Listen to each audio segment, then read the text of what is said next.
I lived alone before. I'm not a kid. Still, some nights don't care how old you are. My sister and I share a strange house, 2 floors, 2 kitchens.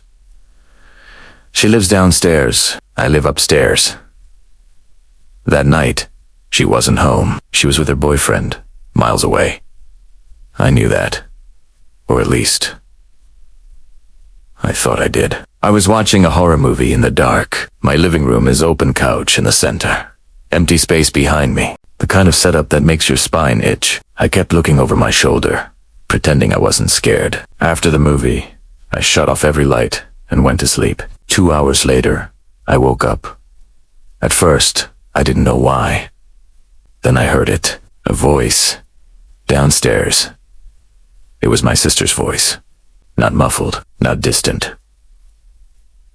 Inside the house, she was calling my name. Still half asleep, my brain tried to explain it away. Maybe she came home. Maybe she was arguing with her boyfriend. I walked into the hallway, flicked on the light, and heard her again, clearer this time. Calling me. I went downstairs in the dark, answering back. I couldn't find the light switch. My hands were shaking. I finally turned on the kitchen light. It brightened slowly. No one was there. Her living room was empty. Her bedroom was empty. I called her name loudly. Then, something fell in her bedroom. I ran upstairs like a terrified child and locked myself in my room. I called her phone again and again. No answer. Morning came with a text. Why did you call me at 1 a.m.? She wasn't home. Nothing had fallen. Nothing had moved. I tell myself I hallucinated, because the alternative is worse. People like to say you get used to being alone. They say fear fades with age. They say your imagination calms down once you grow up. I don't believe that anymore, because some nights don't care how old you are. Some memories don't age. And some houses remember you, even when you try to forget them. I was 30 years old when it happened. Old enough to know better. Old enough to laugh at myself for being scared of the dark. I lived in a strange house with my sister. 2 floors, 2 kitchens, almost like 2 separate homes stacked on top of each other.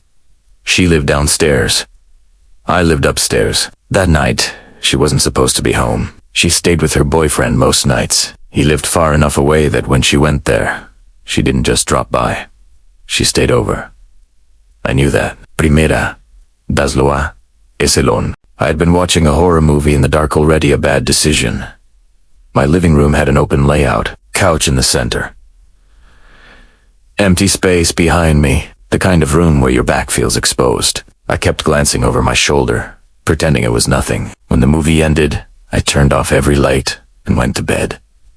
I slept for about 2 hours, 10. You woke up. At first, I didn't know why. My body just snapped awake like it had been shaken. My heart was already racing before my brain caught up. Then I heard it. A voice. From downstairs. A woman's voice. My sister's voice. Not outside. Not through the walls. Inside the house. Calling my name. Still half asleep, my brain tried to explain it. Maybe she came home early. Maybe she was arguing with her boyfriend. Maybe she needed something. I got out of bed and stepped into the hallway. The house was completely dark. I turned on the hallway light and listened. I heard her again. Clearer this time.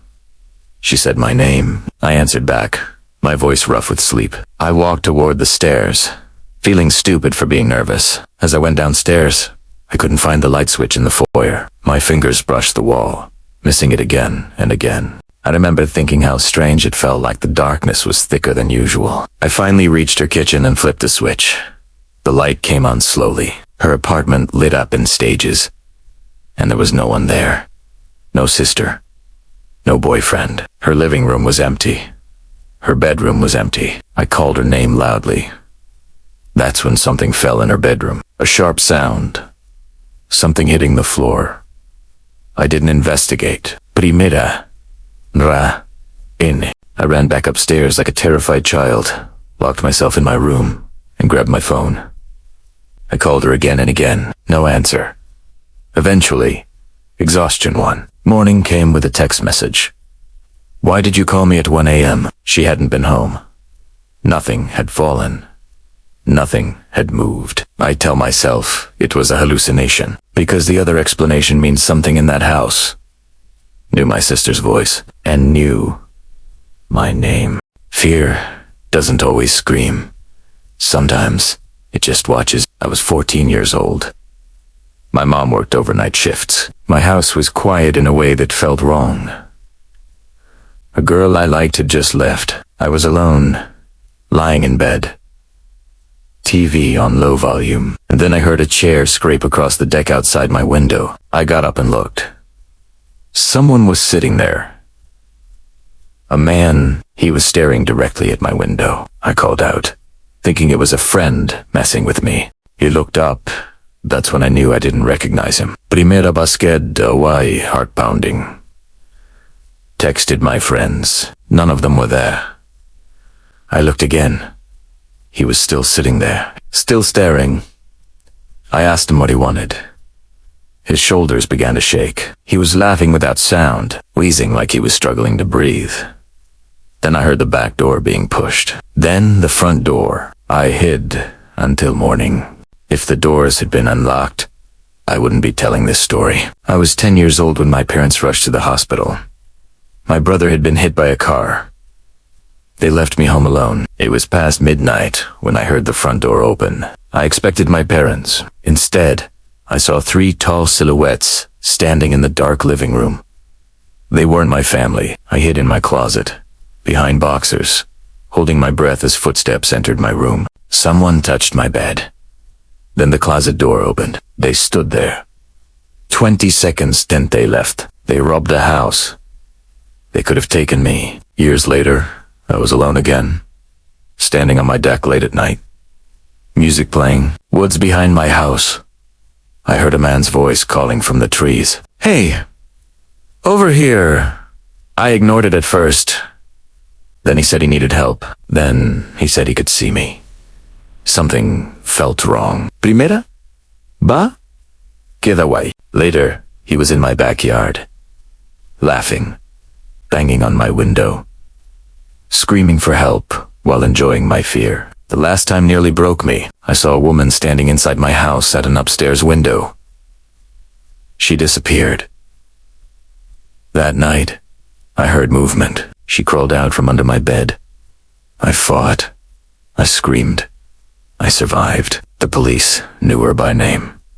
She had done this before. I don't believe in monsters, but I believe in people who wait, people who watch, people who wear familiar voices, and sometimes they don't come from outside. If you enjoyed this story, subscribe for more true dark horror bees. The scariest stories are the ones that almost happened.